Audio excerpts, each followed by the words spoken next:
They say that every child deserves a parent, but not every parent deserves a child. This statement couldn't be truer in today's case. Instead of seeing his children as tiny humans who needed his protection, Mick Philpott saw them as his personal cash cows that brought in benefits from the government.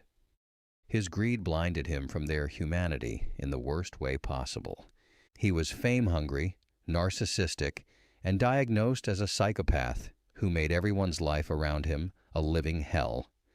In this video, we'll look at how Philpott and his accomplices took the lives of 6 young children and what drove them to do this heinous act. Let's get started.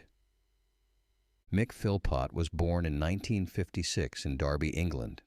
He was notorious for fathering 17 children with multiple women, and if you thought he had so many children because he loves them, you would sadly be mistaken. You see, he had practically no nurturing qualities. In fact, he was an extremely violent and unpredictable man. His toxic pattern of behavior with women and children started with his first relationship.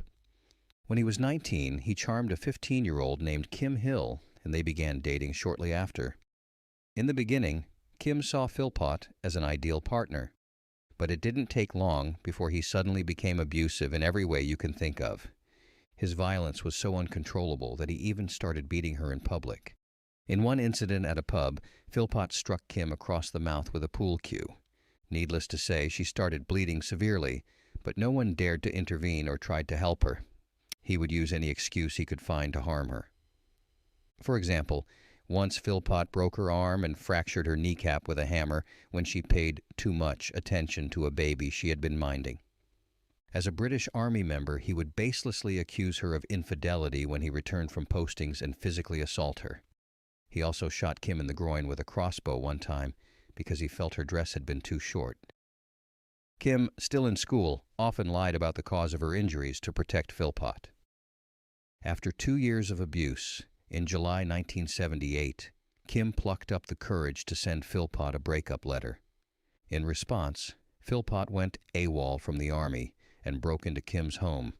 He attacked her in bed, stabbing her 27 times with a 9-inch knife. According to Kim, he told her menacingly, "If I can't have you, no one else will." When Kim's mother intervened, Philpott stabbed her 11 times. Both Kim and her mother barely survived the attack. Despite being badly injured, her mother, who was a nurse, crawled to a phone and raised the alarm. Paramedics arrived to find Philpott on the stairs, still holding the bloody knife. He told them, "I wouldn't bother. She's a goner. I'd done a good job on her." Kim actually died twice in the ambulance and on the operating table as surgeons battled to save her life. Philpott had slit her stomach open and stabbed her on the back, arms, and legs. She suffered collapsed lungs and a punctured bladder, kidney, and liver. During the trial, he lied and implied he stabbed her in self-defense, but all the evidence showed otherwise. Philpott was found guilty of attempted murder and grievous bodily harm. He was sentenced to 7.5 years in prison, but was released after serving just 3 years and 2 months. According to records, this early release was due to his good behavior. Needless to say, he received nothing more than a slap on the wrist and had absolutely no incentive to change his twisted ways, as we'll soon see. While in prison, he sent Kim letters expressing remorse and even proposing to marry her upon his release. This horrific attack left Kim traumatized, and she is still receiving counseling 4 decades later. Recalling her hellish life with Philpott, Kim added, "Do not say no to Mick Philpott. You don't say no to him. He doesn't understand the word." After his release from prison in 1986, Philpott married Pamela Lomax. They had 3 children together, and he continued his abusive behavior. Pamela was too afraid to report him, knowing what had happened to his previous partner, Kim. She prayed that he would move on to someone else, which is what he did. In 1993, Philpott, then 37, began a relationship with a 14-year-old girl named Heather Keogh. Pamela left him after discovering the affair. The teenage Heather ran away from her parents to be with him on her 16th birthday, and they had 2 sons. Philpott was abusive towards her, even beating her for not having a girl. He even taught his older sons to be violent against Heather. Philpott wanted Heather to produce more children, but she did not conceive again. She was often punished by being locked outside the house in the garden, and told police Philpott once held a knife to her throat when she tried to leave him. Eventually, she climbed over the fence and escaped him. Heather was forced to temporarily abandon her children before regaining custody after a long court battle. She said that Philpott was a Jekyll and Hyde character, charming when they first met, but later violent. In 2000, Philpott met 19-year-old Mairead Duffy. She was a single, teenage mother who had recently left an abusive relationship. Philpott, she said, became her guardian angel. They moved in together shortly after. He took on responsibility for her son and proposed to her in hospital after the birth of their first child, Jade. The following year, he also began a relationship with Lisa Willis, a 16-year-old orphan who also happened to be a single mother. She became his mistress and moved in with him and Mairead. Perhaps because of Philpott's domineering presence, Lisa and Mairead became very close. They regularly confided in each other, and Lisa said she had treated Mairead's children as her own. There is clearly a pattern here. All three women in Philpott's life had been teenagers when they met him. They had effectively been groomed while they were vulnerable. Philpott married Mairead in May 2003, with Lisa as the bridesmaid. From that year onwards, Philpott lived with both women and had 11 children in a 3-bedroom council house. Both women worked while he remained unemployed, collecting their earnings and government benefits. Philpott actively tried to have more children to stack up his benefit payments. He requested a larger council house to accommodate his growing family, but was denied due to lack of availability. Mairead married Mick in 2003. Will you take Myra Caroline to be your wife? Will you love her, comfort her, honour her? He's 7 months pregnant with Mick's child on his wedding day. Will you love her? Philpott publicly defended his lifestyle, expressing pride in his large family and dismissing critics. He blamed the council for not providing adequate housing and argued that as an unemployed person, he deserved more assistance from the government. Philpott tried to bring media attention to his housing situation. He appeared on The Jeremy Kyle Show in 2007, a program similar to The Jerry Springer Show. On the show, Philpott defended his lifestyle and unemployment, claiming he couldn't get a job due to media coverage and his criminal record. He became agitated when questioned about his parenting and job prospects, which led to an argument with the host, Jeremy, over his irresponsible lifestyle. On the show, insisted he had undergone a vasectomy. He defended himself in typically heated fashion, making an offensive gesture and telling the host, "Talk to that, pal. Talk to that." Philpott introduced his wife, Mairead, and his second wife, Lisa Willis, on the show, openly acknowledging his unconventional living arrangement. He claimed he didn't care what the public opinion was about his lifestyle and large family. Philpott also said he was prepared to divorce his wife to marry Lisa, and then divorce her simply so that she would not feel left out because she did not share the Philpott family name. He went on to have 2 more kids after it and was dubbed Britain's biggest scrounger after it was revealed he was raking in £25,000 a year in benefits. So Philpott's plan to gain public support for a larger house was unsuccessful. Today I want to discover the man behind the headlines and uncover the truth about the guy who has been branded Britain's biggest scrounger. Listen, you're going to criticise my family, pal, and my kids. I'll criticise you as much as I want. Sorry, this is a free country. In 2007, Philpott appeared in an episode of a documentary series in which the then Conservative MP Anne Widdecombe spent a week with him and tried to persuade him to change his lifestyle. She found Philpott 3 jobs, one of which was with a barrel-making firm, but he did not turn up for work on the first day, and the job fell through. In the documentary, Philpott was shown to be living in a caravan in his garden, in which his wife and mistress would alternate in spending nights with him. The MP said that Philpott did not care about anyone, and that he used the word bitch to refer to both his wife and his mistress. She also noticed that none of his children sought affection from him. Although many people could not understand why the women in his life accepted their lot or even desired it, The general opinion was that his partners got on well with one another, but behind closed doors, the tensions between the throuple had reached a boiling point. And I've got my kids, and I've got my family. That's all I care about. Nothing else. Don't say so then.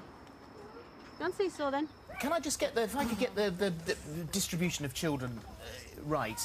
Is that right? 3 with my first marriage. Yeah. 2 with another young lady. 5 with Mairead. Yeah. 4 with Lisa. And 1 with another young lady. Right. And 2 on the way. So that's 15 now, Plus 2 on the way. Plus 1 when I was in the armed services, which I've never met. He asked Mairead to divorce him 3 times so he could marry Lisa. In 2010, Philpott was given a police caution for slapping Mairead and dragging her outside by her hair. But he wasn't nice to Lisa either. Philpott hit her with a piece of wood, threw a hot cup of coffee at her, and prevented her from leaving the house or speaking with any men. In February 2012, Lisa had finally had enough of the toxic situation she was in.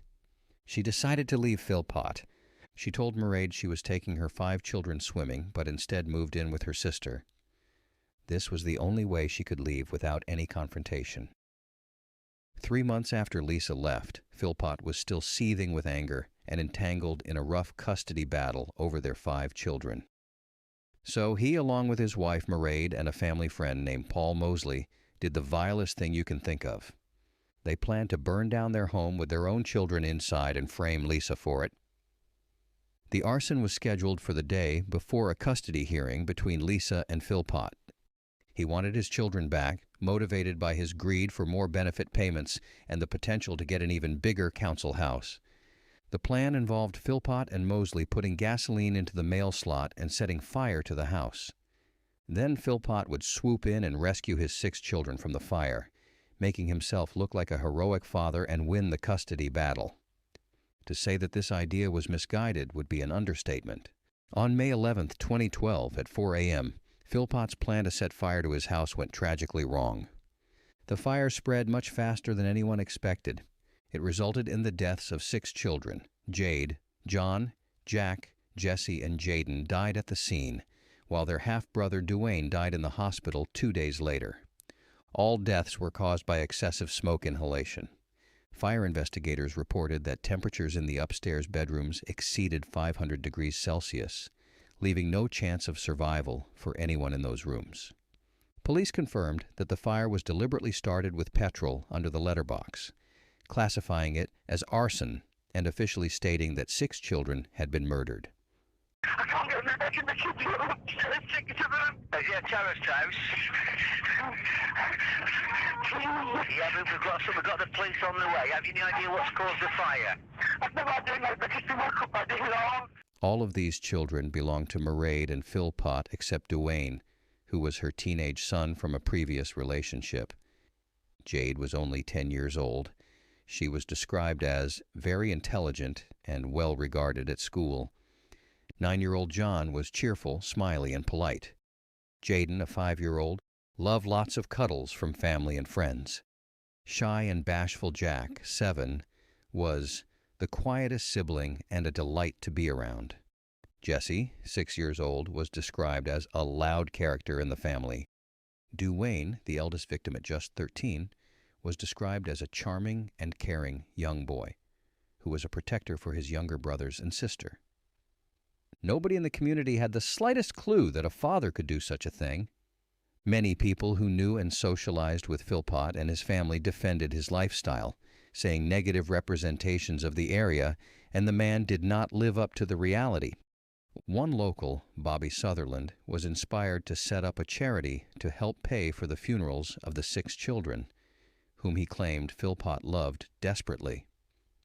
Fighting back tears as he stood in the street outside the fire-ravaged family home, he said at the time, "Yeah, they can slag him off, but he loved his kids. Yeah, you make mistakes, but you don't deserve that. Nobody deserves that." This shows just how good Philpott was at manipulating the people around him and maintaining his image as a good husband and father. At first, Lisa Willis and her brother-in-law were questioned, but they were quickly cleared of any suspicion. Meanwhile, witnesses reported that Philpott behaved strangely for someone who had recently lost several of his children and appeared to like the media attention. A mortuary manager said Philpott engaged in horseplay when he went to view his children's bodies, even putting a family liaison officer in a headlock during one visit. As part of their investigation, the police organized a press conference where Philpott and Mairead spoke. During this conference, Philpott thanked various people for their support and announced their decision to donate Duane's organs to save the life of another child. He expressed gratitude for the community's response and requested privacy for his family, asking that all questions be directed to the police. This press conference actually increased police suspicions. Philpott's behavior was notably inappropriate, including flirting with a female police officer. She claimed that he called her gorgeous and inferred he would like her to come back to his hotel. And we can't express our gratitude to everybody that's been concerned with the case, with what's been going on. I've actually been down to our home, and what we saw, we just cannot believe it. We grew up in a community that's had a lot of problems with violence and God knows what else, and to see this community to come together like they have, it's just too overwhelming. The police found forensic evidence linking the Philpotts to the crime. A discarded petrol container and glove had been found near the house, and in November, forensic investigators discovered that the clothes of the Philpotts and Mosley had petrol on them. For further information, they placed a recording device in the police vehicle and their hotel room. The recorded conversations revealed incriminating statements from Philpott, including him saying it was his fault they lost their children and family. He can be heard saying, "You definitely sticking with the story? I didn't mean to do it, on my life." Plus, the recording captured Philpott watching Mairead perform a sexual act on Paul Mosley, their accomplice. Philpott was heard telling his wife, "I'm proud of you because you didn't want to do it." Tell me what you said to him. What did you say about how many times I went up ladders? I almost can't how many times I went up the ladders. What did you say about me trying to go in? You tried everything you could to get in. Like I said to him, I wanted to run through the flames, up the stairs. Would you cry when you were saying it? How bad? Not really, really bad, but I did cry. That's hysterical. Let it go then. You want Lisa. It's my fault that our family's gone. It's my fault we lost our children. It's my fault we lost the other 5 children. It's my fault we lost Lisa. I should have seen it all coming up. It is my fault. There's a fingerprint on the window. That's it. A few discrepancies. That's all it is. When we shake it back, I said we were going to go out for a drive at night. I can't remember saying that. Vicky said you were stoned. That's it, we didn't smoke. In police interviews, Mosley said he had sex with Mairead over a snooker table hours before the fire broke out. It's believed this act was encouraged by Philpott to keep Mosley loyal to their cause. Philpott even admitted having 3 or 4 sexual encounters with his wife and co-defendant Paul Mosley not long after his children's deaths. These recordings, along with other evidence such as an unused ladder found at the back of the house, intended for the planned rescue, also implicated Philpott, Mairead, and Paul Mosley in the arson plot. On May 28, 2012, Philpott and Mairead were arrested on suspicion of murder. They were formally charged with murder 2 days later. On November 5, 2012, Paul Mosley was also arrested on suspicion of murder after forensic examination revealed petrol on his clothing. The trial heard that Mosley had been bragging to a number of people about being a suspect, including on internet dating sites.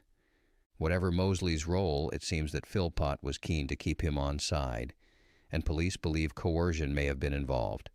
In December, Mosley's charge was reduced to manslaughter. The murder charges against Philpott and Mairead were also eventually downgraded to manslaughter.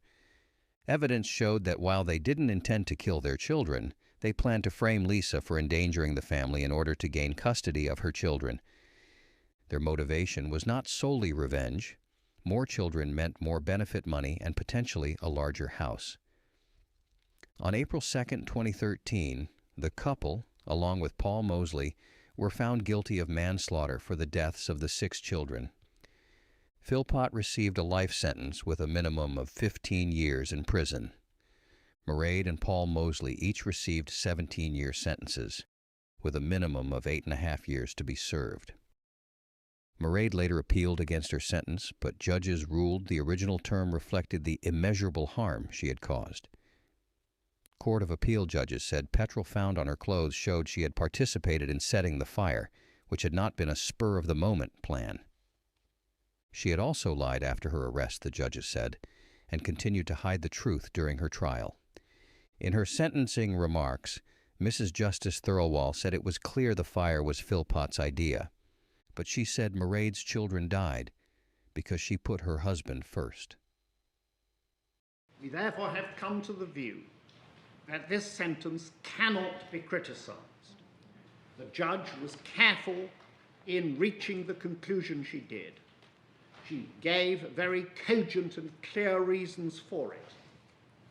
She assessed against her primary findings of fact the blameworthiness of Mairead Philpott and arrived at a sentence that reflected that very severe degree of blameworthiness, together with the immeasurable harm she had caused by the killing of her 6 children, for whom, like any other mother, she had an absolute responsibility. We have, after an examination of the circumstances and a careful consideration of the judge's remarks, come to the conclusion without any hesitation that this appeal must be dismissed. In November 2020, Mairead was released after serving half her term. She was eligible to be released on license and taken by convoy to a halfway house. According to a source for The Sun, her convoy was like one given to a celebrity rather than a mum who killed her 6 children. Mairead was also given a new identity for her protection. The Center for Crime Prevention described the release as appalling and called for killers to serve their full sentences for such crimes. Paul Mosley, too, was released from prison in May 2021 after serving half his sentence, but returned to prison in 2022 after breaching terms of parole. In November 2023, he was released again. The parole panel stated, "The panel was satisfied that imprisonment was no longer necessary for the protection of the public." So while Mairead and Mosley are free, Philpott is still in prison completing his minimum sentence of 15 years. Philpott was characterized as a monster, abusive to women and exploitative of the welfare system, who viewed children primarily as a source of income. Psychologist Glenn Wilson described Philpott as clinically a psychopath and exhibitionist with antisocial personality disorder. What did you think of this horrific case and everyone involved? Do you think their sentences were too light? Philpott definitely got away too lightly for his attempted murder charge in the 70s. Do you think these deaths were preventable had the justice system been harsher back then? Share your thoughts in the comments below. If you want more videos like this, please be sure to like the video, subscribe, and hit the notification bell so you don't miss out on more true crime videos. See you in the next one.